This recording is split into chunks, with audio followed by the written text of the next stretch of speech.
ഞാൻ C S Saneesh സംസാരിക്കാൻ പോകുന്ന നമ്മുടെ വി ഡി സതീശൻ സർക്കാരിൻ്റെ 100 ദിവസങ്ങളെക്കുറിച്ചാണ്.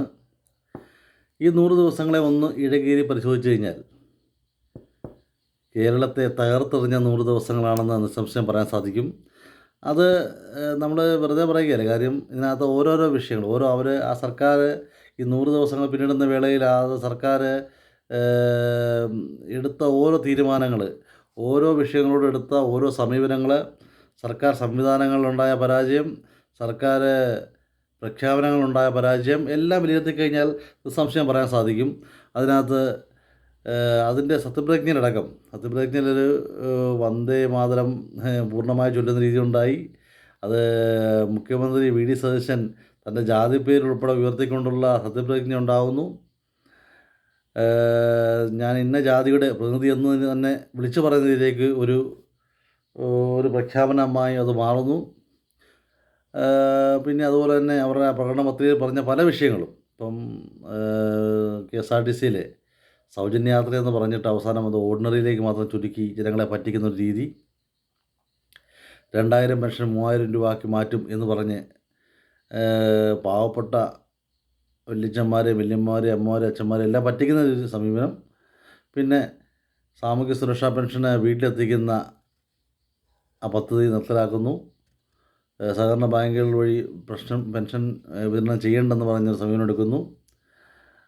അതുപോലെ ജനങ്ങളുടെ വീടെന്ന സ്വപ്നമായ ലൈഫ് പദ്ധതി തകർത്തെറിയുന്നു. PMC അത് നടപ്പിലാക്കാൻ പോകുന്നു. PMCയിൽ ഉണ്ടായ U-ടേൺ എന്ന് വെച്ചാൽ അധികാരത്തിൻ്റെ വെളിയിൽ നിന്നപ്പോൾ അവർ വളരെ ഘോരഘോരം പ്രസംഗിച്ച വി ഡി സതീശൻ അടക്കമുള്ള ആളുകൾ വളരെ വിമർശനാത്മകമായി പറഞ്ഞ PMC പദ്ധതിയിൽ അവർ ഒപ്പുവെക്കുന്ന സമീപനം ഉണ്ടായി. അതുപോലെ തന്നെ കടമെടുപ്പ്, കേരളം കടമെടുത്ത് മുടിയുകയാണ്.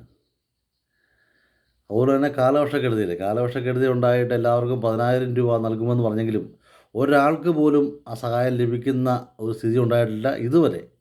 ഈ ഓണക്കാലത്ത് പോലും ആ ഒരു സഹായം ലഭ്യമാക്കേണ്ട ഒരു സാഹചര്യമുണ്ടായിരുന്നു. ആ സാഹചര്യത്തിൽ സർക്കാർ കയ്യും കെട്ടി മാറിയിരിക്കുന്ന ഏറ്റവും മോശമായ അവസ്ഥ. അത് വിപണിയിലെ വിലക്കയറ്റു ഓണക്കാലത്ത് ഒരു കാലത്തും കാണാത്ത രീതിയിലേക്കുള്ള വിലക്കയറ്റമുണ്ടാകുന്നു. സർക്കാർ കയ്യും കെട്ടി മാറി നിൽക്കുന്ന ഒരു രീതി.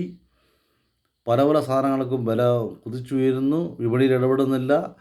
അതിന് വേണ്ട സജ്ജീകരണം ഒരുക്കാൻ വേണ്ടി സർക്കാർ സംവിധാനങ്ങൾ പരാജയപ്പെടുന്ന രീതി. കാലവർഷക്കെടുതിയിൽ നമുക്ക് നഷ്ടപ്പെട്ട മത്സ്യത്തൊഴിലാളികളെ കണ്ടെത്താൻ വേണ്ടി സർക്കാർ ഒരു നടപടി സ്വീകരിക്കുന്നതിന് ഇതുവരെ കണ്ടെത്താൻ സാധിച്ചിട്ടില്ല. അവരെ കണ്ടെത്തുന്നതിനുള്ള പ്രവർത്തനങ്ങളെ ഏകോപിപ്പിക്കുന്നതിൽ സർക്കാർ സംവിധാനങ്ങളെ പരാജയപ്പെടുന്ന രീതി. നിരവധി കാര്യങ്ങളും വിഷയങ്ങളും ഒന്ന് ഇഴകീരി പരിശോധിച്ച് കഴിഞ്ഞാൽ മനസ്സിലാകും ഈ സർക്കാർ അമ്പേ പരാജയമായിരുന്നു. പല വിഷയങ്ങളിലും ഈ സർക്കാരിൻ്റെ മെല്ലെപ്പോക്കും U-ടേൺ അടിയും കേരളത്തെ പിന്നോട്ടടിച്ചുകൊണ്ടിരിക്കുകയാണ്. അതുപോലെ തന്നെ പൂർണ്ണമായും RSSന് വിധേയപ്പെട്ടുകൊണ്ടുള്ള ഒരു ഭരണ സംവിധാനം, കേന്ദ്രത്തെ ഒരു തരത്തിലും വിമർശിക്കാതെ അവരെ വളരെ തലോടി സംസാരിക്കുന്ന സതീഷിൻ്റെ രീതി, സതീഷിനെ തലോടി സംസാരിക്കുന്ന മനോരമയുടെ രീതി, മനോരമയടക്കമുള്ള മാധ്യമങ്ങളുടെ തലോടലിൽ മാത്രം നിൽക്കുന്ന ഒരു സർക്കാരായി ഈ സർക്കാർ മാറുകയാണ്.